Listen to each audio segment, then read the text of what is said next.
Happy Thanksgiving, everybody. Welcome to the Row by Row Garden Show. We're coming at you from Hoss Tools headquarters here in Norman Park, Georgia. I'm Travis. And I'm Greg, and this is our Turkey Day edition.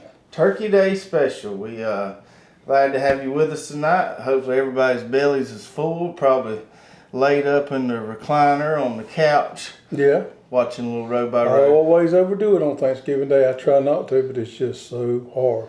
That sweet potato souffle, sweet potato pies, dressing, all that just gets to me.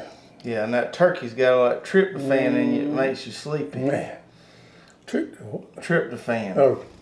Tryptophan is something that's in turkey. That's why you get so tired and sleepy after you I thought it was the volume of what I ate. So well, I think... Come to find out, it's the tryptophan? Well, it could be a little bit of both. Okay. So you get multiple effects there with it. Tryptophan, that's my new word for the day. I may use that. That's right. What the weather here, it's been wet. Been wet, but it's drying out a little bit. I actually could use to water my garden a little bit, believe it or not. But, really? Yes. I checked yesterday. The soil moisture's leveling out pretty good. So my garden's up there on a hill and it drains really well. But yeah, it could stand a little bit of water. I've been having a time getting mine drying out so I could put some transplants in the ground. Cool weather moved in here on us all of a sudden, which has been nice. I mean, it's supposed to be this way for Thanksgiving, but it's slowed everything down as far as germinating and growing a little bit. That's right. So it's Thanksgiving. It should be this kind of weather, and we're thankful for it. Speaking of cold weather, I want to talk about, so we talked about cold tolerant crops last week, and been hearing several YouTubers talk about this thing called the Grand Solar Minimum. Grand Solar Minimum. That's either on us right now or we're about to go into it. And I had done some climate studies back in my university days, but have never heard of this Grand Solar Minimum, so I had to do a little research on it. So evidently the solar minimum is a climate cycle that happens every 11 to 12 years. So there's tons of different climate cycles out there. Sort of like El Nino. El Nino, La Nina, you got some called the Arctic Oscillation. There's a bunch of different ones, and that's why it's so hard to pinpoint if there's any change in the climate, because you got so many cycles competing with one another at a time. Anyway, this solar minimum has to do something with the sunspots on the sun. It ain't blasting at us quite as hard this one time every 11 or 12 years, something to that effect.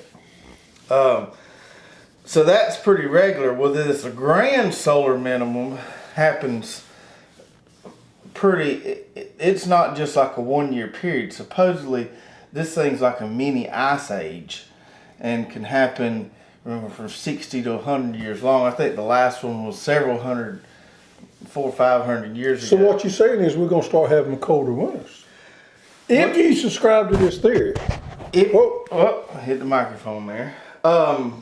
We're supposed to have a colder winter just based on the solar minimum, but if this grand solar minimum is true, it's going to be real cold for a long period of time. There's this scientist in the UK at Northumbria University named Valentina Zarkova, and I'm not going to even attempt that. He or she's the one who's really pushing this grand solar minimum a little bit, and it seems to be some people really believe it's going to happen. Some people ain't really worried about it. Is it a gradual thing that happens, or? I'm not sure. Okay. It's a lot of the information I found was on some prepper sites, and sometimes they tend to. Well, I'm a little bit of a prepper, but I'm going to tell you kind of my philosophy. If I can't do nothing about it, I try not to worry a whole lot about it. And this grand solarization thing you're talking about, I don't think old Hoss can do much about that. So I'm not going to worry about it a whole lot. Well, I'm not going to worry about it either. I was never a big, I didn't stash up nothing for the Y2K. Well, I think everybody needs to be prepared, but I'm not a one to just get all bent out of shape on something. Yeah. I do think everybody needs to be prepared. You never know what's happening. A fine example of that is we've had the last couple of years, we've had some hurricanes and storms come through here that we didn't have 3 or 4 days notice, and we had to tough it for a little while. So you need to be prepared. Yeah, but and we got a lot of friends and customers in the prepper community, but generally speaking, the preppers kind of like to have something to worry about every now and then. Yeah. Well, I call a lot of them are gearheads, and I got a good friend of mine that's a gearhead, and they just love gear, and they got to justify buying that gear by something gonna happen. Oh, I got you. Yeah, I got you. Yeah. So you got to have the best camping stuff to be ready for the grand solar minimum. Right. That makes sense. A lot of people think because it's going to get so cold that the food supply is going to be short and the food's going to go out the roof and all that good stuff. As long as you got your wheel hoe, you ought to be all right. If anybody out there is going to be able to survive, it's going to be us. Yeah, that's right. So I'll be there to the end. That's right. We'll be here as long as we got electricity. Well, we can stay. We'll be here as long as we got electricity. We won't be on. We won't be. I'm picking up what you're putting down. Okay. All right. So just a little talk on that. We're not going to answer any questions this week. We are going to. The whole point of tonight's show is Thanksgiving, which is followed by the big shopping holiday, and we wanted to give you the top 10 garden and Christmas gifts. Before we get into that, we left a little teaser out there last week, and let's just bring up this right here. Okay. We are getting into seed business, people. A lot of y'all got it right. This is our new seed pack right here, our design, and we've been working a lot in the last few months trying to pull this off. And within the next couple months, we're going to have this up and going. By January 1st, we'll have a complete seed line that we're going to be real proud of. So stay tuned for that. We got over 100 different varieties starting off with this year, and we'll be adding more as time goes on. But a nice complete line of some of our favorite stuff we like to grow, some heirloom stuff, and then also some hybrid stuff that is specialized for disease resistance and stuff like that. Yep. It's really good stuff coming up. You know, everybody has a hard time buying Christmas gifts for people. I mean, we all do. If you go buying, well, what am I going to get so-and-so? It's hard to buy for. Well, I've spent the last few years sourcing stuff that we could bring in and sell here at Hoss Tools that I thought was unique. I thought was a higher quality than what you could get everywhere else. And that's what we want today is give you some hints and tips about some Christmas gifts that you could buy some of those loved ones that are hard to buy for. But right before we get into that, one thing I want to mention. I'm jumping the gun again. So we said we wasn't going to answer any questions, but there was somebody that commented on our video last week I want to bring attention to. This nice lady named Barbara commented, our row by row show last week was about onions, right? Yeah. Oh, no, it was about cold tolerance. Anyway, she commented on our show and said, you just talked for 20 minutes. She's very observant. Yeah, very observant. So if you are new, this is your first episode of Row by Row that you're seeing. This is what we do on Thursdays. Now, if you look on our other channels, look on our YouTube channel, you'll see plenty of videos of us out in the garden, and we do a good bit of that. But on this show, yes, we're just going to sit here and talk for 20 minutes. Yep. So let's get into what Santa Claus could bring for Christmas. Yep. So coming in at number 10. Number 10. And these are in no particular order of greatness. These are just 10 things we really like. Watermelon knife. Did I say watermelon knife? This big old honky right here is made by Ontario Knife Company. Which is the same company that makes the old Hickory knife. It is. In Ontario, New York, not Ontario, Canada. Yep. And this is great for cutting up watermelons, but also great for pumpkins. Anything that's big that you got to slice into, the watermelon knife. Butternut squash. Anything it's a big slicer is what it is. So there you have it. Very economical. Got a high carbon steel blade on it, nice handle on it. It's a good knife to have around the farm, cutting big produce up. Yep. All right. Number 9. Coming in at number 9. I'm going to open this up. Go ahead. This is one of my favorites right here. This is what we call the Greenland Hatchet. Greenland pattern. I think we just call it the Hatchet on our site. Yep. Greenland pattern. But this is a dadgum nice little hatchet right here. I want you to look at that color in there the hickory handles got into it. The high carbon steel. Very nice. It's got a real nice leather sheath on there. And this thing would make a great gift for a young fella, older fella, or whatever. I tell you what I like it for. I call these truck axes. So I keep one of these in my toolbox underneath my seat. So you never know when you're going to need one. You can pound from the backside there, or you can cut with it, or you can just put it up for whenever you're going to need it. Somebody tries to mess with you, take it out and bonk them upside the head. You never know when you might need a hammer, or you might need to trim a limb. Yeah. Maybe go to the deer stand or something. Or you might need to split a little kindling. You're going to build your fire. Nice hickory handle. So there you have it. Greenland pattern hatchet, excuse me. And that was number 8. Let's go. Number 8.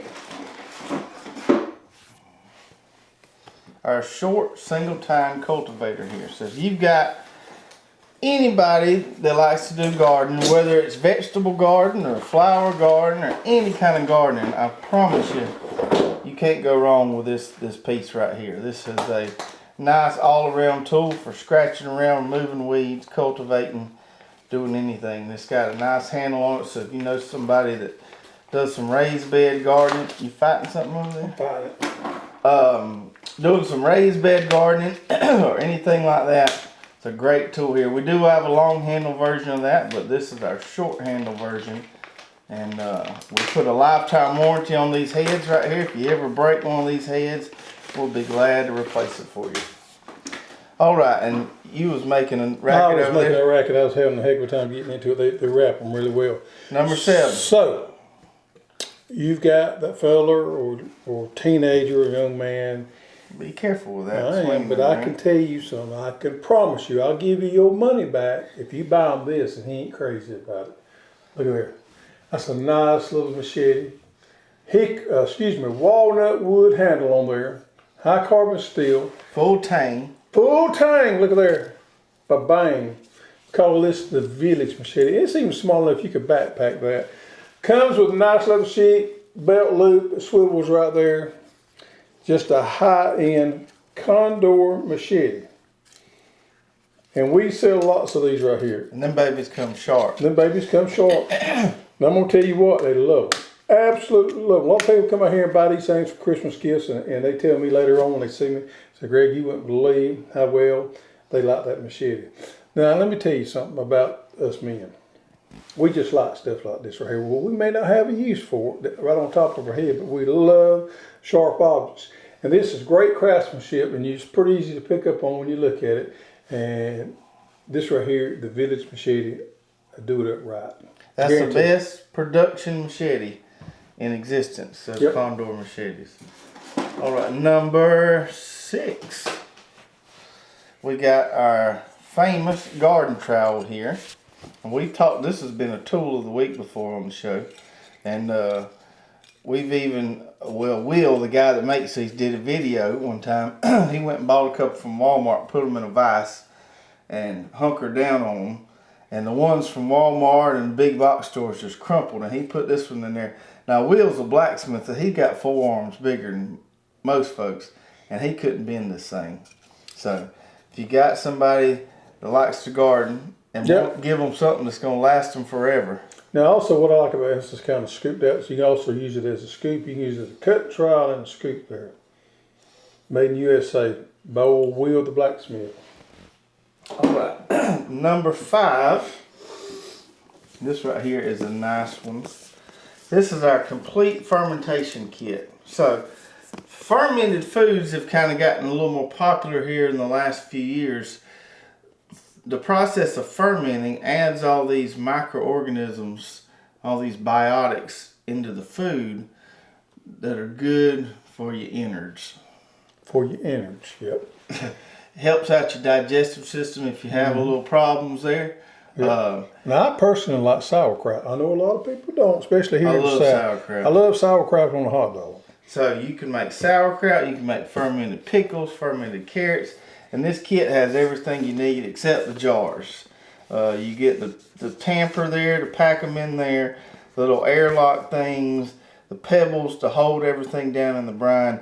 This is excellent gift, and already comes in a nice box for you. All you got to do is throw a bow on that and you are ready to go. Good to go. Check that out, the fermentation kit. All right, so coming in at number 4. Number 4 is another Ontario knife, and this is a long knife. Well, I actually use this one in the kitchen a lot. high carbon steel, USA made, and this is that same one that my grandma had, and she used it so much there was very little left of it. She just kept sharpening it, sharpening it, sharpening it. Great knife, passed down to your grandchildren there. Yeah, we've got several different styles of these. We've got a butcher, a cleaver, some pared knives. This is the one I find myself going to the most. And that high carbon steel sharpens up so much easier. Yeah. Don't buy a knife that says it's made with surgical steel. No. Get you a high carbon. That's code for junk. Code for junk. All right. I keep losing count. What number are we on? Number 3? So it would be 3. Number 3. So number 3, this puppy right here, which I use all the time for harvesting stuff and washing it off. A lot of times I go out there, get me a few sweet taters, and the old lady don't get happy you start bringing them dirty sweet taters in the house, tracking all over the place. So I can put them in here and take the water hose and wrench them off and keep everybody happy. Yeah, I get in a tight sometimes and put my chicken eggs in there. Chicken eggs in there, put anything in there, and folks, you can run over this thing and it'd be just fine.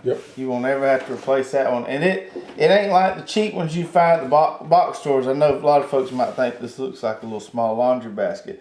This is made of some special stuff that's UV. Yep, made in Spain. And great there. We call that the Tub Truck Hollander. Coming in at number 2. Number 2 is our over the shoulder harvester bucket. It's got pads and everything inside of it here that you put on there. And it sits right here, and these pads go over your shoulder there, so you can put your fruits and vegetables or whatever in there. You can put your baby in there if you need to. I've had people send us pictures that have done that before.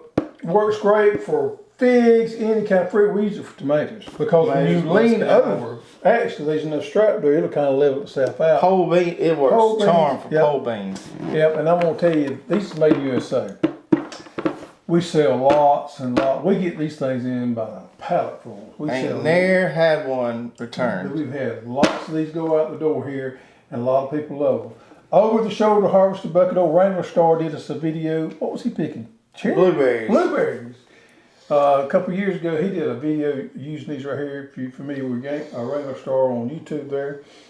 But there you have it, the Hoss over the shoulder harvester. This is probably one of our most popular things that people buy as gifts. And if you got somebody that's hard to buy for, if they've got any semblance of a garden or fruit trees, you can't go wrong with that there. And coming in at number 1. Coming in at number 1 would be one of our most popular products, the Hoss wheel hoe.